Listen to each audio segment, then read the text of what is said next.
dengan bulan yang kita berada sekarang, bulan Rabiul Awal, dimasyhur dan dikenalkan dengan bulan Maulidin Nabi sallallahu alaihi wasallam, ataupun dengan kata lain Maulidir Rasul sallallahu alaihi wasallam.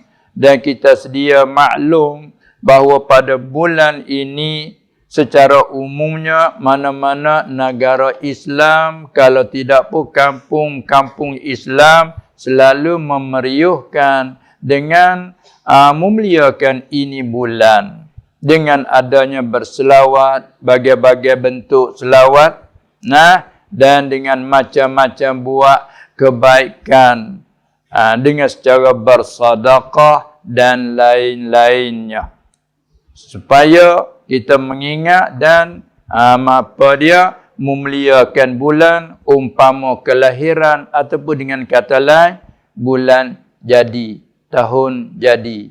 Kita tukar kelimah sikit. Sebab apa? Kerana orang kita ni kadang-kadang dia silap faham. Hari jadi kita membesar-besarkan hari jadi. Tapi hari jadi Nabi SAW memperbida'ahkan. Kalau hari jadi kita, ini hari jadi.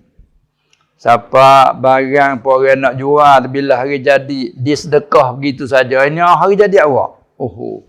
Tapi bila hari jadi Rasul SAW ni, bida'ah. Itu kah? Sekaligus berasa keliru lah. Walaupun sebelum kita faham, begitulah. Jadi, apabila masuk bulan ini, kita hingga sampai ajibnya pada tahun yang setelah kita lalu, pada bulan Ramadan, pergi umrah, di akhir-akhir bulan Sya'ban, sehingga masuk Ramadan semasa di Al-Madinah. Jadi di Makkah Al-Mukarramah, kalau dulu tak boleh nak berselawat, nak buat maulidin Nabi sallallahu alaihi wasallam, tapi masa pergi umrah baru-baru ini, di atas bukit Jiyad tu, buat maulidin Nabi dengan baca berzanji, secara pakai speaker bukan sembunyi, selawat cara beramai-ramai di bukit Jiyad tu. Tengok perubahan. Kalau dulu, tak usah kan nak nak buat berzanji secara beramai-ramai. Mengaji kitab ni, kalau kitab Torah ni ditakar. Pernah kawan, Sain, tanya panggil, dia duduk belajar kitab dalam rumah. Duduk mengaji kitab Kifayatul Awam.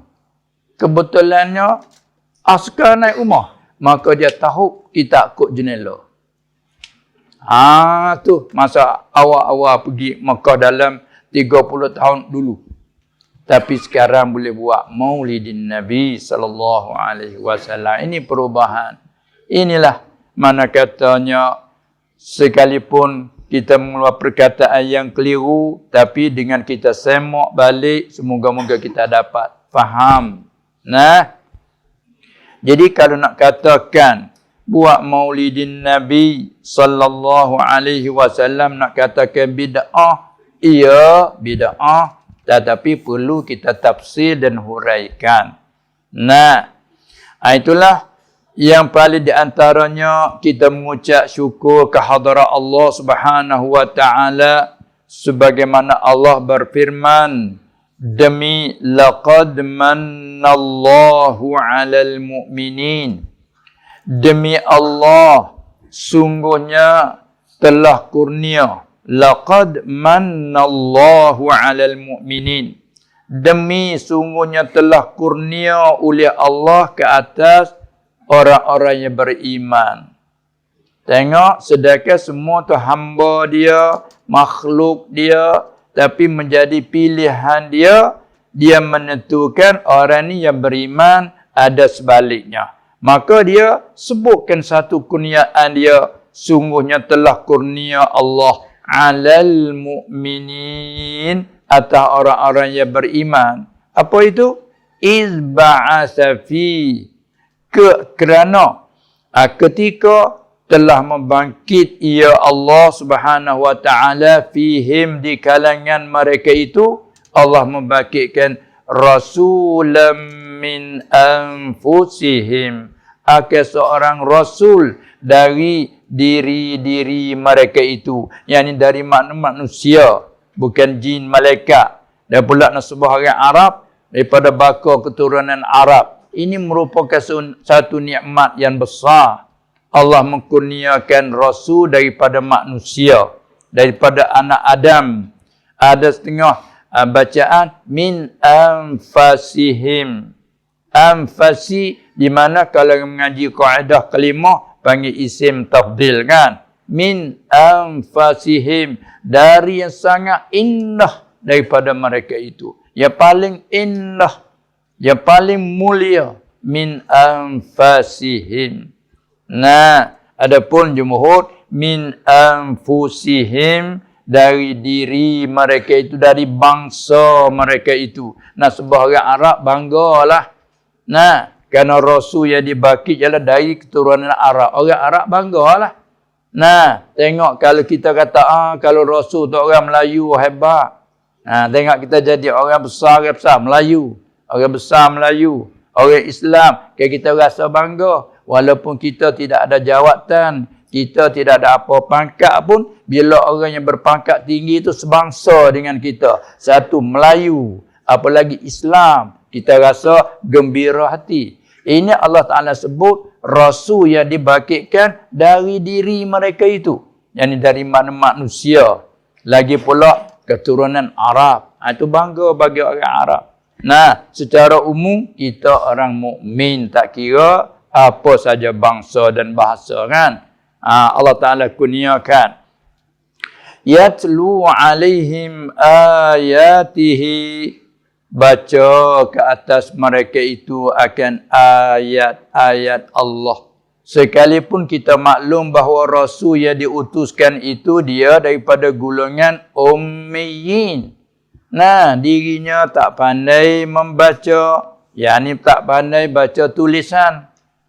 Dan pula ia tak pandai menulis. Itu satu kelebihan bagi dia. Ada pun kita umat, pandai baca itu lebih, membaca tulisan, pandai menulis itu lebih. Jangan kita agakkan tak pandai menulis tu mulia, sebab Nabi tak pandai menulis. Jangan cakap gitu, bunyi memperhinakan tu. Nah, itu nisbah dia.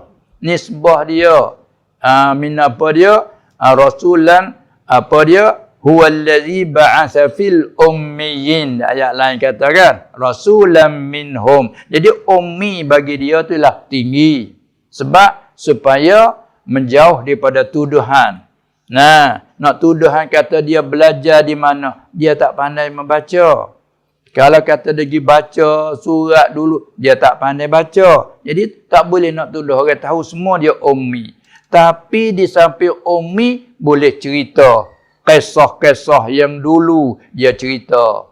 Dan hal yang berlaku dia boleh cerita. Dan lagi akan datang sampai kepada akhirat. Dia boleh cerita. Dari mana ambilnya? Kalau kita tanya, seperti kita maklum yang ni tidak belajar, tak pernah dia mengaji, duduk di pondok, di sekolah, pada umum tak mengaji, tak belajar. Sini kata tak belajar. Bila tak belajar, tak ada guru yang mengajar. Kan? Semua orang maklum si Khalid ini tak belajar. Tak ada guru yang mengajar, yakni guru yang zahir tak ada. Tiba-tiba bercakap hal akhirat apa semua dia bercakap, maka timbul keraguan di sisi setengah-setengah.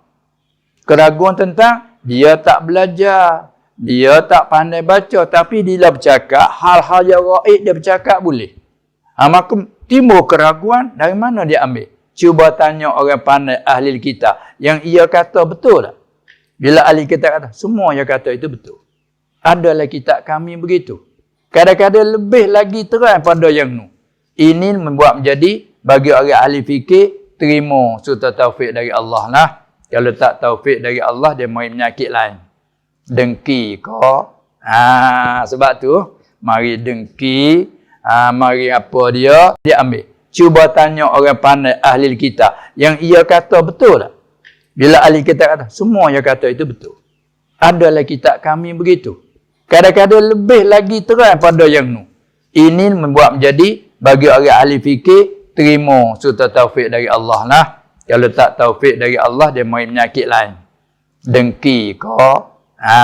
Sebab tu, mari dengki, mari apa dia, hubbid dunia itu sebab daripada terhalang daripada beriman. Kalau nak bercakap atas alasan, dalil, burhan cukup nyata dan jelas dan terang. Tak ada sebab bagi tak beriman. Sebab mereka punya akal yang bijak, pandai, hukama, hingga gelar hukama. Jam'u hakim, yang amat bijak pandai. Kata orang bijak pandai kan? Kata orang bijak pandai. Kerana dia tu ahli kebijakan. Kepandaian ada. Panggil orang bijak pandai. Tapi tentang beriman, tak beriman. Ini sebab ada lain. Ada hasad, ada dengki. Dan pada hakikat, kembali kepada khatamallahu ala qulubihim. Kembali situ habis ya. Bila sampai ke situ habislah. Sebab Allah terikan. Bila kena teri tu macam tu air dalam botol begitu. Cuba kita bubuh apa dia? Panggil tudung panggil. Kita tudung dia teri. Kita buang dia tak keluar. Kita nak ambil air luar nak masuk pun tak masuk kerana ada tudung peteri tu. Kita nak curah dia tak keluar dalam. Kita nak bubuh yang luar tak masuk. Begitulah bila mata hati dikena peteri khatam, nak masuk iman tak masuk. Nak mengeluarkan kufur dalam tak keluar pasal dia kena peteri. Inna ja'alna ala qulubihim akinnatan ay yafqahuhu wa fi azanihim waqra. Wa in tad'uhum ila al-huda falan yahtadu idzan abada. Kama Allah sebut. Jika kamu panggil Muhammad, kamu ajak mereka, kamu seru laung tara mana pun, falan yahtadu. Lan orang mengaji kaedah lan harfun nafyin wa nasbin wa istiqbal. Kan? Tak akan dapat petunjuk. Taukid pula abadan selama-lama. Kata Rabbah ni sampai bila pun. Sini cakap macam tu tak? Cakap? Sampai bila pun tak akan dapat petunjuk. Sebab Allah menjadikan dalam hati mereka tu selaput, penutup, penyumat, tapi penyumat maknawi. Dalam telinga Allah tadikan waqra. Itu kalau kamu panggil ajak dengan alasan bagaimana sekalipun, maka mereka tak akan dapat petunjuk abadan selama-lama sampai bila pun. Itu pula pada hikmah Allah lah. Dia tahu, dia lebih pandai kan. Ini kemudian di samping dia tu tak pandai membaca tulisan, tapi yatlu alaihim ayatihi. Ia membacakan ayat-ayat Allah bila diturunkan ke atasnya, yakni bila dibacakan ke atasnya oleh Jibril alaihissalam, maka dia ingat, maka dia baca ke atas umat dia. Yatlu alaihim ayatihi wa yuzakkihim, dan ia menyuci akan mereka itu. Ini isnad majaz. Hakikat Allah yang menyucikan. Tapi isnad pada sahabat. Bila sahabat seorang yang tunjuk jalan, tunjuk ajar, bagi yang kena tunjuk ajar, terima ajaran, maka disandarkan kepada yang mengajar itu, kepada yang tunjuk ajar, dialah yang menyucikan. Seperti kita kata, baju kita, kain kita yang kotor, apabila kita usaha basuh dengan bubuk alat sabun dan sebagainya, dengan kita usaha, boleh kita kata kitalah yang menyucikan. Panggil isnad majaz. Begitulah Allah Ta'ala sana, wa yuzakkihim, dan menyuci ia Rasul tadi akan mereka itu. Nanti panggil isnad majazi.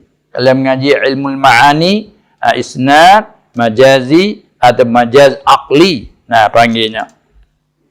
Wa yu'allimuhumul kitaba wal hikmah, dan mengajar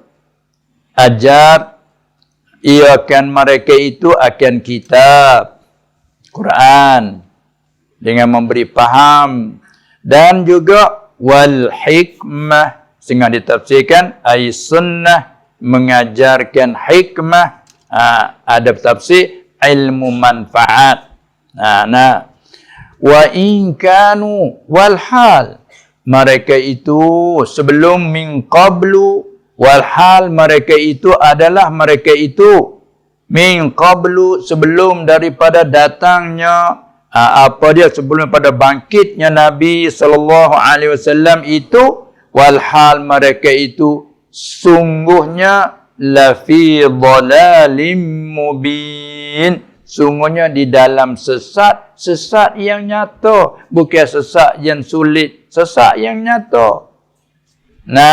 Walha mereka sebelum tu begitu, tapi walaupun sesat yang nyata, dengan sebab daripada kebangkitan Nabi sallallahu alaihi wasallam, mereka dapat suci bersih, sehingga setiap kita sebutkan mereka itu orang mukmin, pada khususnya sahabat, kita disunatkan taraddi, bukan radhiyallahu anhum ajma'in, bukan main, bertukar daripada dalal kepada redha. Allah redha dari mereka, sehingga disunat kita jadi satu amalan bila sebut para ulama, sebut para sahabat, kita disuruh radhiyallahu anhum ataupun rahimahumullah, qaddasallahu sirrahum dan sebagainya. Sesama kita pun begitulah. Semoga-moga hafizahumullah, semoga Allah Ta'ala jaga mereka tu atas kebaikan, kesihatan dan sebagainya, kan. Ini sesama kita, selain daripada salam-salam. Baik, jadi alhamdulillah dengan ayat Allah Subhanahu wa Ta'ala, dia sendiri dia bersumpah, menyebutkan kurniaan dia terhadap kita orang mukmin dengan bangkitkan Nabi. Oleh itu sesuai dan munasabah kita puji memuji dia, kita melaung-laungkan dengan selawat ke atasnya Nabi sallallahu alaihi wasallam. Man shalla alayya indi sami'tuhu, siapa berselawat atasku inda qabri, di sisi kuburku, aku dengar akannya. Wa man shalla alayya na'iyan, siapa berselawat ke atasku hal keadaan yang berselawat itu yang jauh daripadaku. Macam kita ni, bukan main ni, jauh ni. Kita duduk selawat, dia jauh ni. Dengan Madinah kan, dengan Makkah tu. Siapa berselawat atasku hal keadaan yang na'iyan, faqad ublightuhu, sungguhnya dipersampaikan aku. Masya Allah. Tu dipersampaikan aku. Tu masa dia masih hidup, dia menyata dah. Siapa berselawat di isi kubur aku, walau dia tak mati lagi, dia tak ada royak tanah kubur dia di mana, tak royak lagi masa tu. Siapa berselawat di isi kubur aku dengar. Dan siapa berselawat hak ada yang jauh daripada aku, dipersampaikan aku akan selawatnya itu. Masya Allah. Kita duduk selawat di sini, Allah sampaikan dia dengan adalah tugas-petugasnya. Itulah makna katanya dia tahu kita duduk selawat. Dan tak ada musykil. Cuma orang panggil luar biasa. Apa kita duduk selawat ramai ni? Tak tanyalah. Tu yang orang kata, tak rendah. Orang petani kata yang benar. Oh, ya dengar kok. Tak itu kan? Ini apa yang kita luar biasa kan? Dia banyak siap-siap dah. Orang selawat takut yang jauh dipersampaikan aku. Itu dia. Kita selawat Allah SWT. Dipersapa kepadanya. Masya Allah. Dan semoga pula kelebihan kita berselawat, dia janji pula dapat syafaatku. Masya Allah. Dan pula kita banyak selawat, tanda apa? Menunjukkan di atas mahabbah, kasih cinta kita kepadanya.